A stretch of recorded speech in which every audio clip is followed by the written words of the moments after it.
Guys, welcome back to my channel. Welcome if you are new. My name is Heather. I'm a homeschooling mom of 3 kids, elementary, high school, and recent graduate. I help you implement systems and strategies in order to overcome the chaos and cultivate simplicity in your home and homeschool. Today, I'm really excited to be kind of diving into this learning to dream again topic. And I know it kind of sounds a little weird maybe, but I've been thinking a lot about goals lately, and I was actually talking to my oldest daughter, Emma, about this topic, and she kind of was like, man, that kind of sounds sad, Mom. And I don't want it to be sad. I want it to be encouraging for you. So I'm going to try my best. I do have a giveaway that I'm going to be talking about at the end of this video. So stay tuned for that. And of course, all of the information that I talk about today will be linked in the description box below. So let's get into it. So what made me start to think about sharing this topic of dreaming within your goals? Well, it was kind of interesting to me. This fall, I realized that I had not put down any ideas for 2026, which is very abnormal for me. I was going back through all of my content that I've shared since 2020 relating to goals, and usually I start a list for the next year in the summer. I know that that sounds crazy, but honestly, I typically will have ideas that come to me that I know I'm not going to have time for in the current year because I understand our schedule, I understand what it means to get back into homeschool in the fall. And earlier in the month of October, I realized I don't have anything on my list. And that was very different. Even last year, I did a whole video on starting a goals notebook early to make sure you have a place to capture all of the ideas that you have for the new year for goals that you don't have time to get to right now. There are still a couple of months left in 2025, so there's still a lot of time to work on your 2025 goals or your fourth quarter goals, but usually I do have some ideas that I need a place to put them. And so that's typically why I start a goals notebook in the summer, but I didn't have anything. And at first I thought it was because I had spent so much time this summer really focusing on rest and trying to just decompress from technology and not spend so much time just getting to the next thing and really taking time to step back and really rest, give my body time to rest. And I thought that because of that, I just got so out of my normal brainstorming that I just didn't think about things because it took me a little time to get into that rest cycle. And then once I got into that cycle of rest, it was kind of hard to get back into the swing of things as we started up homeschool in August. So I think that in my mind, I was just kind of transitioning a lot from that period of rest back into homeschool. And so I wasn't thinking about new ideas at that time. But as we started to go through the power sheet and I was sharing about the new Cultivate What Matters products and thinking ahead to the new year, I realized I just didn't have any new ideas. There was nothing that was on my mind to work on in the new year. And that was really weird for me because I have been goal setting forever, since high school. I really enjoy that process of coming up with new ideas and new projects and new things to better my life. But I just didn't have anything. Now, does that mean that my life is perfect and I don't need to make any changes?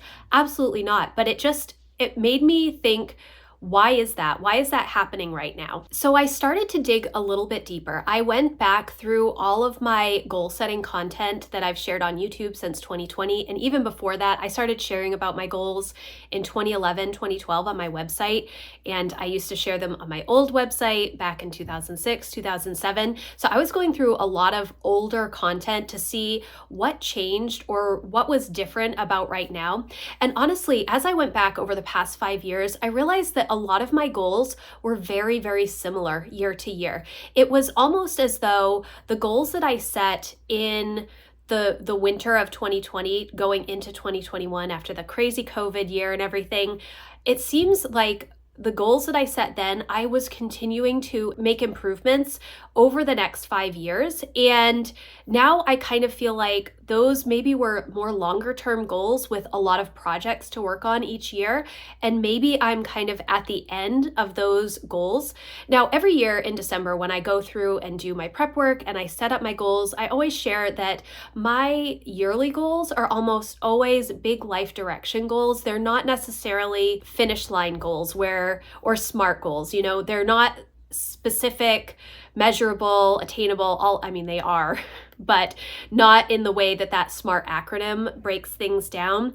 There's not a whole lot of finish lines for my goals because I'm always wanting to improve in my relationships, in my finances, in my wellness and personal health, in my relationships with my kids and homeschool and everything like that. And so for the past 5 years, all of those areas that I've been working on have been very similar. And so the goals are also quite similar, and they have similar projects that I'm working on. And I noticed that there wasn't a whole lot of new. And so it kind of made me think a little bit, what am I doing now and what's different now? I think this entire year has been very transitional for me in the aspect of Emma graduating in the spring, and she's in the process of applying to colleges, and Jack being in high school and only having a couple of years left, while still having Lucy, who's just in upper elementary school. And so my life stage is different. I don't have littles anymore. Even Lucy is 11 now, so she has a lot more ability to do things and responsibilities and such and activities. And so, my life is just a little bit different now. As everybody gets older, things just change a little bit. So I started to look at my goal setting process and how I manage things. And that is a benefit of sharing all of this content in the public sphere for so many years. I have the ability to go back and see what I used to do or what I'm currently doing. And one thing that I've noticed over the past 5 years is that I have been putting limitations on my goals before I even try to go through a dreaming phase. So I've been looking at my goals as what is realistic for me to accomplish in the coming year, and that has been my starting step. I know a lot of people will talk about creating your ideal weekly schedule, and I always talk about creating a realistic ideal weekly schedule. And the reason is because I know the limitations that I've had over the past 5 years, whether it's time, whether it's money, whether it's, it's mostly time, to be honest. Homeschooling and running my own business and managing the home, all of that stuff takes a lot of time. And so I know that I don't have huge chunks of time to work on personal goals. And so because of that, I was not allowing myself to reach for those big dreams or even write them down because I knew that in the moment they weren't accessible for me. And that's really, you should be able to dream. And I think that it is very important. And this is kind of where the sadness that Emma was talking about comes into play, that I was already limiting myself. But I think that that's actually pretty common, that when we sit down to brainstorm ideas for what we want to do in the future, we almost always put limitations on us before we even write out that list. And I'm realizing now that I shouldn't be doing that. Now, over the past 5 years, we have had a lot of limitations and personal things going on in our home, and I just knew that it wasn't the right time for me to be doing some more extravagant goal setting. And not even extravagant, just my focus really has been on homeschooling and making sure that my home is running smoothly and making sure that our finances are in order. That has been such a huge priority over the past 5 years, and it's still a priority. However, my life stage is a little bit different now. And so I feel like I can kind of break away from those normal yearly goals and areas that I'm typically working in and expand them a little bit. Now, does that mean that I'm going to write down a bunch of things that are going to definitely come true by the end of 2026? Not necessarily, but I think that taking the time to brainstorm a little bit more, maybe take myself outside of the box, will be interesting. And I think that this is really fascinating, at least it is for me, because I kind of pride myself for thinking outside of the box, for being completely off the beaten path. I think about things differently. I don't necessarily follow the crowd. I kind of make my own way. But within goal setting, it was almost like I was too strict with myself with the limitations I was putting on myself and not letting myself get my hopes up to do something different because of the limitations that I was placing on myself. And so because I was acknowledging that my dreams are not necessarily right now things that I can work on, I was just taking them off the list. And I think part of that was because it was better for me to not think about some of those big dreams because I knew that I couldn't get to them right now. And so I guess it kind of depends on your personality and what is actually going to be motivating to you, whether or not those big dreams are really motivating to you. To me, in the moment when I knew that my focus is homeschooling and staying home with my kids and raising my kids, and it's very family focused and family centered, I knew that it wasn't necessarily going to be the time for some of those bigger dream goals because I didn't have the time to dedicate to them. And because of that, I just ignored them. Now, if that is something that doesn't demotivate you, I guess, maybe you don't have this problem, but I just recognized that I was putting limitations on myself, or my goals would be something that was going to be improving something for my family instead of me personally. And I'm not saying that I shouldn't be improving things for my family or doing things that help our lives run more smoothly, but losing some of my own personal goals in favor of making sure that everybody else is where they ought to be is something that I was thinking about a lot. And so again, I do not want this to be sad for anybody. It was just really interesting to me, especially when it got to October and I was like, wow, I don't have anything on my brainstorm list for 2026. And that is so strange to me because it seemed like over the past 5 years, it was earlier and earlier I would have things that I wanted to change or to work on as I was going into the fall and the end of the summer and thinking about a new year. And so this year, I really want to get back to that dreaming. And that's part of the reason that I'm doing this giveaway today is I want to make sure that you are also taking the time to dream. I think that it's really, really important to have some long range ideas of what you want. It's why we create vision boards. It's why we set goals to begin with, because we want to move to a place where we have bettered ourselves in the future. And that could be a whole lot of different things. It could be big audacious goals like becoming location independent or, starting a new business where you can work together as a family or traveling a lot. Or, there are so many different ideas out there, and I don't want to limit myself as I'm considering what's ahead. I don't want to think, oh, well, I can only look at things that I can actually accomplish within a year's time, because that is a limit that you're putting on yourself already if you're only looking at things that you can accomplish within a year. Instead, what I want to do is I want to brainstorm some of those big dreams. Where do I want to be in 10 years?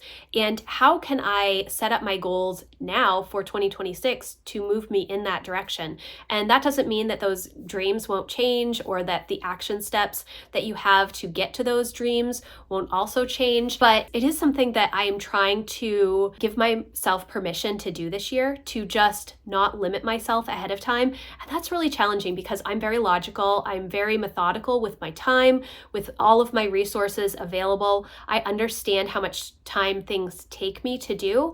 And I also still have homeschooling and potentially a daughter going to college and all of that, what that entails. That will be a big bulk of next year, managing all of that kind of stuff as well. But I don't want to put those limitations on myself before the year even starts, before I even choose my goals for 2026.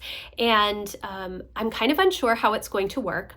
And there are so many great resources within the Power Sheets and the Power Sheets community, and even within my own community over in Patreon about goal setting and dreaming and just making plans for your life. And so it's really going to be fascinating to me to kind of start in a different place this year. I mean, 5 years ago or 6 years ago, when we were coming into 2020, things were very different. My kids were very little, and we were not planning to move house. And then we did move house. And before that, Lucy was a baby. And so my goals have always been very family focused over the past, 15, 17 years. Whereas before that, I would write down just pretty much anything that I could think of that I wanted to do. And then I would try to work on those things. And so I want to get back to that a little bit. I may switch up a little bit how I'm setting my goals for 2026. I'm still fleshing this out. I am still using the yearly power sheets, but I'm considering moving more towards the 90-day goal setting, like the 12-week year. There are quarterly goal planners from Cultivate What Matters. I don't need that, but looking at my full year in more quarterly chunks instead of a big overall year of goals, I'm considering that as well. So we'll see, but definitely stay tuned because I will be sharing that as we go along. So now to the fun part. I am going to be giving 2 people one set of power sheets. I'm really excited to do this. One will be a cover of your choice, and then one will be the leaf cover that I purchased and reviewed earlier. It is actually right here, and I do have full reviews and walkthroughs. If you've not seen the power sheets before, if this is the first time that you are coming to visit my channel, I want to welcome you. If you are interested in the Power Sheets giveaway, I will leave a Rafflecopter link in the description box as well as how to enter it. The Rafflecopter is just a free resource for me to compile everybody's entries all in one spot, and then it randomly selects the winners, so it's a little bit easier for me to manage rather than going through all of the comments on a YouTube video or through a blog post. So I will leave that linked in the description box for you, and there will be a few different ways that you can enter. I hope that you are really excited about 2026, and I hope that this was encouraging to you. I know that it may seem, I didn't want it to seem sad. It does seem kind of sad when I think about, oh, well, I'm limiting myself, so I'm not dreaming as much. But honestly, I was really happy with the goals that I had set for myself. I was really passionate about the things that I chose to work on over the past 5 years, and they were all really important to me. And I'm not upset about the progress that I made. In fact, I feel really good about how things are. I know that this year has been a little bit different for me. It's been a lot of upheaval and just trying to figure out how to manage my home and homeschool when my oldest has graduated, but she's still living here, and exploring different career paths and finishing her novel and all of that kind of stuff. And just the dynamic has changed because everybody's so much older now, and sometimes I forget that that's happening. So thank you guys so much for watching. I hope that you enjoyed this video. If you did, please give it a thumbs up. If you're looking for more help and encouragement around home and homeschooling goals, I would love for you to come check out my membership community. That link is always in the description box as well. Again, the Rafflecopter link to enter this giveaway will be down below, and I will see you in the next video. Thanks, guys. Bye.